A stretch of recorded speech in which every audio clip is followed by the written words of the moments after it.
ವೇದಿಕೆ ಮೇಲೆ ಆಸೀನರಾಗಿರ್ತಕ್ಕಂತಹ ಪೂಜ್ಯರ ಪಾದಗಳಿಗೆ ನನ್ನ ಪ್ರಣಾಮಗಳನ್ನು ಸಲ್ಲಿಸ್ತಾ, ವೇದಿಕೆಯಲ್ಲಿ ಆಸೀನರಾಗಿರ್ತಕ್ಕಂತಹ ಎಲ್ಲ ಗಣ್ಯರು ಮತ್ತು ಮುಂಭಾಗದಲ್ಲಿ ಆಸೀನರಾಗಿರ್ತಕ್ಕಂತಹ ಎಲ್ಲ ಸಮಾಜದ ಸ್ವಾಭಿಮಾನ ಬಂಧುಗಳಿಗೆ ನನ್ನ ವಂದನೆಗಳು. ನಿರ್ಣಯಗಳನ್ನು ತಗೊಂಡ ಮೇಲೆ ಮಾತಾಡೋದು ತಪ್ಪು ಅಂತ ಅನಿಸ್ತದೆ, ಆದ್ರೂ ಕೂಡ ಒಂದೆರಡು ವಿಚಾರಗಳನ್ನ ವ್ಯಕ್ತಪಡಿಸಬೇಕಾದಂತ ಅನಿವಾರ್ಯತೆ ಇದೆ. ಈಗ ಸುಮಾರು 1.5 ವರ್ಷಗಳಿಂದ ನಾವು ಈ ಒಳ ಮೀಸಲಾತಿ ವಿಚಾರದ ವಿರುದ್ಧವಾಗಿ ಹೋರಾಟ ಮಾಡ್ತಾ ಬಂದಿದ್ದೀವಿ. ಕಾಲಕ್ಕೆ ಸರ್ಕಾರಕ್ಕೆ ಮನವಿಗಳನ್ನ ಕೊಡ್ತಾ ಬಂದಿದ್ದೀವಿ. ನಿನ್ನೆ 1ನೇ ತಾರೀಕು ಮಾಡಿದಂತಹ ಒಂದು ಮೀಟಿಂಗ್ ನಲ್ಲಿ ತೆಗೆದುಕೊಂಡ ನಿರ್ಣಯ ಏನು ಅಂತಂದ್ರೆ, ಈಗ ನಾನು ಸುಮಾರು ಜಿಲ್ಲೆಗಳಲ್ಲಿ ತಿರುಗಾಡಿ ನೋಡಿದಂತಹ ಸಂದರ್ಭದಲ್ಲಿ ಒಂದು ಸ್ಪಷ್ಟವಾಗಿ ಕಂಡು ಬರ್ತಕ್ಕಂಥದ್ದು ಏನು ಅಂತಂದ್ರೆ, ನಾನು ವೇದಿಕೆಯಲ್ಲಿ ಮಾತನಾಡಿರ್ತಕ್ಕಂಥ ಎಲ್ಲ ಗಣ್ಯರು ಮತ್ತು ಪೂಜ್ಯರು ಹೇಳಿದಂತಹ ಮಾತನ್ನ ಗಮನಿಸಿದ್ದೀನಿ. ಪ್ರಾಬ್ಲಮ್ ಏನಾಗಿದೆ ಅಂದ್ರೆ, ಯಾರು ಏನ್ ಮಾಡ್ತಾ ಇದ್ದಾರೆ ಅಂತ ಜನರಿಗೆ ಗೊತ್ತಾಗ್ತಾ ಇಲ್ಲ. ಇದು ಸತ್ಯ ಇರ್ತಕ್ಕಂತಹ ಸಂಗತಿ.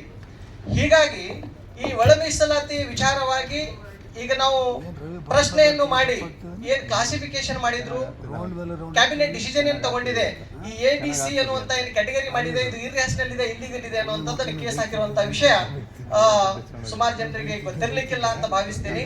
ಅಲ್ಲಿ ಪ್ರೊಸೆಸ್ ಸ್ಟಾಪ್ ಆಗಿದೆ. 2 ರೀತಿಯ ಸಮಸ್ಯೆ ಇದೆ ನಮ್ಮ ಮುಂದೆಗೆ. ನಾವು ಅರ್ಥ ಮಾಡ್ಕೋಬೇಕಾಗಿದೆ ಏನು ಅಂದ್ರೆ, 2 ರೀತಿಯ ಸಮಸ್ಯೆ.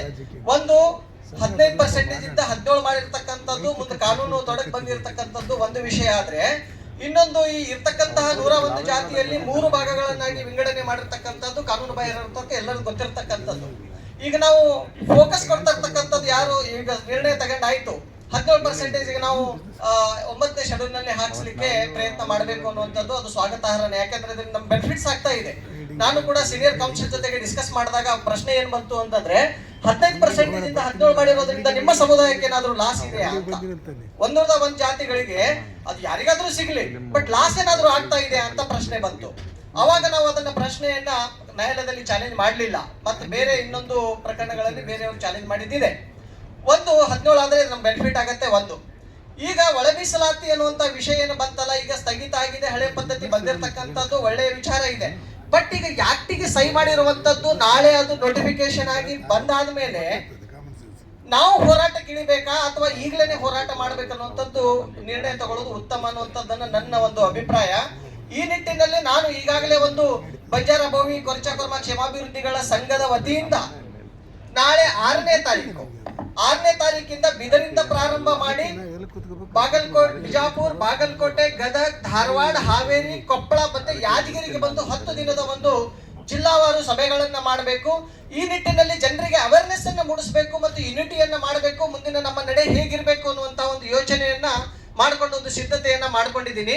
ಆ ರೀತಿ ನಾವು ಎಲ್ಲರೂ ಸೇರಿ ಮಾಡಿದ್ರೆ ಬಹಳಷ್ಟು ಒಳ್ಳೇದಾಗಬಹುದು. ಯಾಕೆ ಅಂತಂದ್ರೆ, ಈಗ ನಾಳೆ ಅಧಿವೇಶನದಲ್ಲಿ ಬಹಳ ದೊಡ್ಡ ಪ್ರಮಾಣದ ಗ್ರೂಪ್ನವರು ಹೋರಾಟಕ್ಕೆ ಸಿದ್ಧತೆಯನ್ನ ಮಾಡ್ಕೊಳ್ತಾ ಇದ್ದಾರೆ, ನಾಳೆ ಮಾಡ್ತಾರೆ.